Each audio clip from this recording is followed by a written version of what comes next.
Howdy! Patrick Melrose episode 3.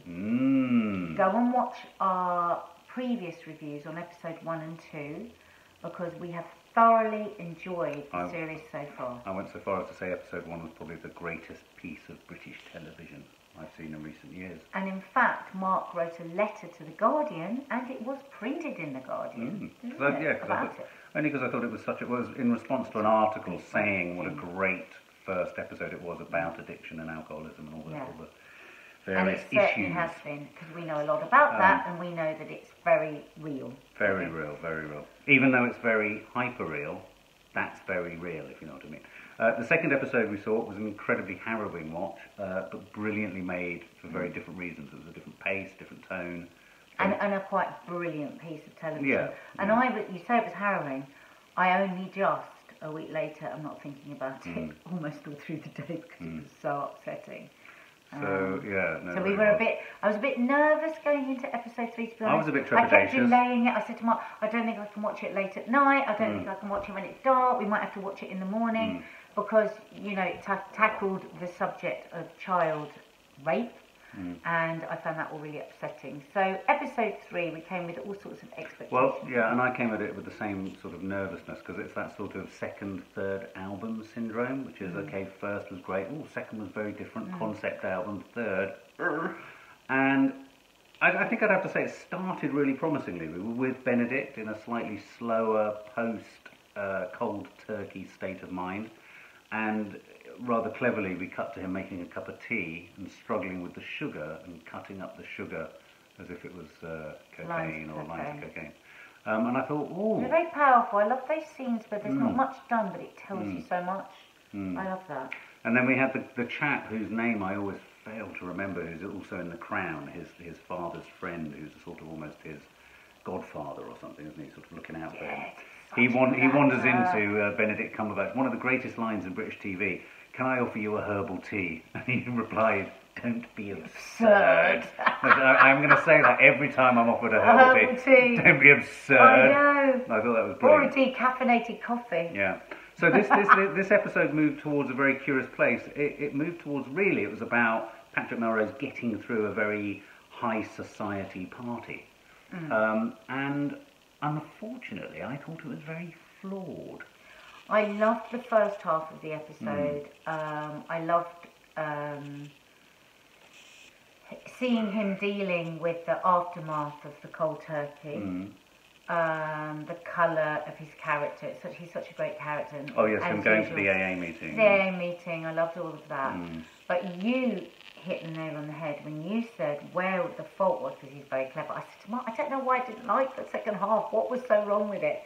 And what was it you said about the female character? Well, it's strangely from the very beginning, even before we kind of caught up with Patrick Melrose himself, it parked us alongside the point of view of the much older woman from the second episode, who was the girlfriend of the chap from The Crown, who had sort of gone to Patrick Melrose's father's place in the Sun, and it picked up the story from her point of view. So she had no real relationship with Patrick Melrose. And that's what was so annoying, because the only time we'd ever seen her before, she was older than Patrick. She never even she was young but older than him. And then suddenly, a whole half episode is through her POV, and we're expected to believe that there's some sort of... Well, I didn't care. I mean, from the get-go, we were looking at the setup of a party where Princess Margaret was coming, where she was married to this Lord of the Manor, who was a bit of a foppish fool, who was clearly having an affair on the side.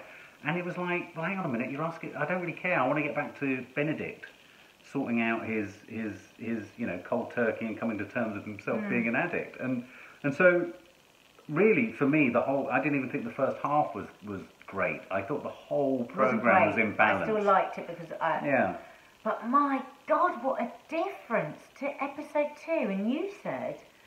I think that if I was reading it, I would have loved episode 3. I think there's a mistake, a flaw in the adaptation for television. Imagine that party scene all written. It probably would have been really rich. Well, I thought what they were going for was the dullness and the sort of mundanity of this party, however high society it was, Princess Margaret, whatever. I mean, I thought what they were trying to go for, hoped they were trying to go for, was that actually this higher echelons of society was so profoundly boring, you kind of got why he was shooting smack There was all into this his veins. decadence. Well, not only boring, but incredibly cruel, because all the way through we've got this parallel story running that we saw in episode 2, when we're watching Patrick Melrose as an 8-year-old and all the abuse that he's going with his father and this very upper-class neglect. And it was paralleled almost identically. Well, yeah, what you mean is in this episode, they kind of mirrored the narrative completely through this show, which, again, I thought served no purpose. With the female protagonist in this story's daughter. And it's just sounding confusing as you describe it. As we say if I hadn't seen it, I wouldn't know what the hell we were talking about. Yeah, this would definitely be, you know, with the little girl and the nanny, so we were seeing, oh look, there's similar abuse. And I think what Edward St Alban is saying there is this terrible neglect that goes on within the wealthier and upper classes, that these children would always go under the radar because they're holidaying in Saint-Tropez and they have their castle in Scotland, and so therefore they must be fine. But terrible neglect and brutality, because the nanny in this episode with this little girl is just absolutely sadistic with her, isn't she? Yeah. I mean, I do think there's an underlying message that Edward St Alban, I mean, his name sounds pretty posh, you know, he comes from quite a wealthy background.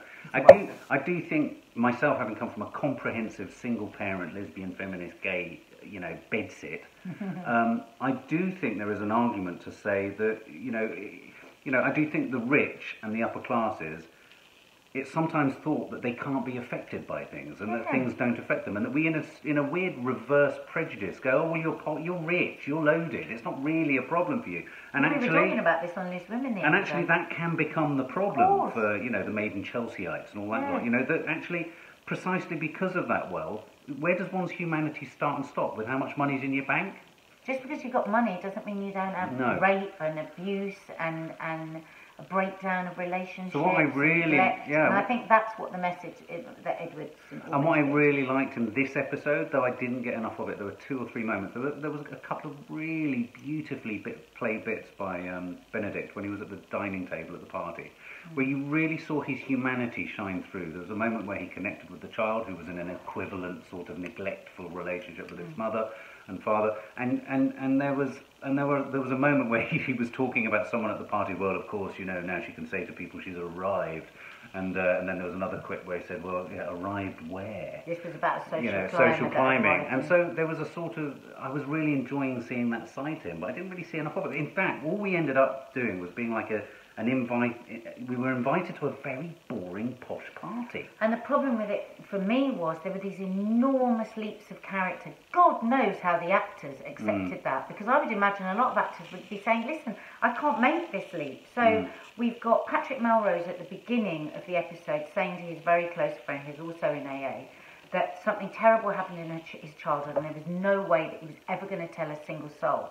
He then goes to a party, manages to refuse endless offers of glasses of champagne, which I found really difficult to believe. He'd only just come out of cold turkey. 5-6 hours at a party, just didn't believe it. And then he suddenly has this epiphany and goes downstairs and just tells his friend out of the blue, and he's never told anyone all his life, with all of that drink and all of that drugs, and now in a sober moment he goes and tells his friends that he's been sexually abused by his father. It was too much of a leap, and at that point they completely lost me. I was just like, no, sorry, too unbelievable. I hasten to add, Benedict played it rather beautifully. Brilliantly. He played it brilliantly. But you're right. But it was a complete handbrake turn in his character progress. And there were a few of those that happened with various characters. The same with the woman that we were seeing everything through her POV. She has to do a huge leap at the end for those that watched it when she suddenly apologises to her mother.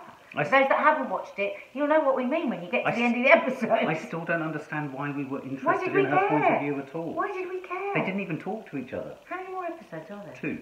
Well, we will watch every one. Oh, yeah. The 3 before were quite brilliant pieces of... Maddie made a very good observation, because I said, sort of, quipped at the end of it, I said, oh, God, it kind of makes me miss the kind of hijinks and madness of his addiction, because it was quite a boring episode.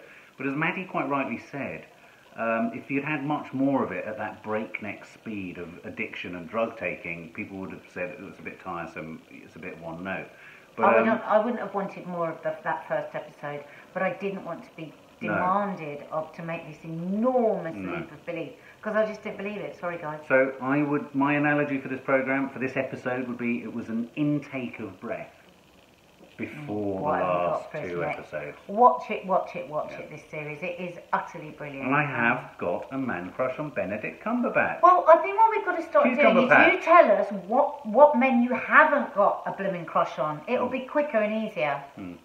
Don't forget to subscribe. And if you haven't watched our gardening films, have a look at them. They're a lot of fun.